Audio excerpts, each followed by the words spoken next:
এবার যে খবরের দিকে নজর রাখবো, এইচআইভি আক্রান্ত দম্পতিকে সামাজিক বয়কট। গোঘাটে এক ঘরে এইচআইভি আক্রান্তের পরিবার। এইচআইভি আক্রান্ত দম্পতির সন্তানকে স্কুলে ঢুকতে বাধা। সমস্যা সমাধানে পঞ্চায়েতের মিটিং। প্রশাসনের কাছে ব্যবস্থার আবেদন জানিয়েছে পরিবার। এইচআইভির পজিটিভের কথাটি কিছু লোক জানতে পেরে যায় এবং সেইটা নিয়ে আমাদেরকে নানান দিক থেকে সামাজিকভাবে নির্যাতন করছে, অপমান করছে, বয়কট করছে। বিশেষ করে এখন সমস্যা হচ্ছে আমাদের ওই ভাইপো, তার স্কুলটি নাকি 1 মাস যাবৎ বন্ধ করে দিয়েছে হেড দিদিমণি বা অন্যান্য সহশিক্ষক শিক্ষিকাবৃন্দ। আমরা বারবার চেষ্টা করছি কিন্তু কোনোভাবে স্কুল পাঠাতে পারছি না। কারণ জিজ্ঞেস করলে ওনারা সঠিক উত্তর দেন না এবং বলে গ্রামবাসীকে জানাও, কমিটি থেকে মানা করেছে, এইসব কথা বলে উনি স্কুল থেকে বের করে দিচ্ছে।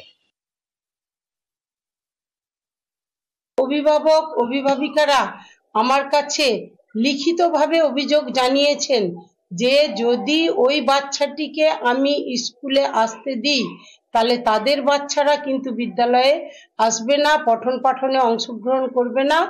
এখন আমি বা আমরা এমতো চাপের মুখে পড়ে ঊর্ধ্বতন কর্তৃপক্ষ এবং ওনারা মিটিং করবেন বলেছেন।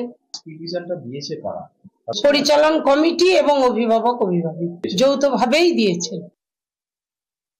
আমরা গ্রামবাসীকে বোঝালাম যে হ্যাঁ, 2-1 ছাত্রের মা বাবাকে যে এটা ছোঁয়াচে রোগ নয়, ডাক্তাররা বলছে, তো তাতেও শুনতে চাইছে না। পঞ্চায়েত বা ব্লকে জানানো হয়েছে যে ওরা ব্যবস্থা নেক, যেমন আমাদের স্কুল যেমন চলছিল তেমন চলুক। ছেলেটা স্কুলে এলে যদি তার কিছু অসুবিধা না হয় সেটা আমার গ্রামবাসীকে বা গার্জেনদেরকে বুঝিয়ে বলে দিই। সামাজিকভাবে যে বয়কট করা হচ্ছে এটা ঠিক না, কিন্তু এটা আমরা প্রশাসনিকভাবে এটা আমাদের তীক্ষ্ণ নজর আছে, এটার উপর আমরা তীক্ষ্ণ নজরদারি রাখছি এবং আমাদের ঊর্ধ্বতন কর্তৃপক্ষ প্রশাসনের কাছেও আমরা জানিয়েছি, ওনাদের হেডমাস্টার মশাইকেও জানিয়েছি যাতে এই ধরনের ঘটনা যাতে না ঘটে।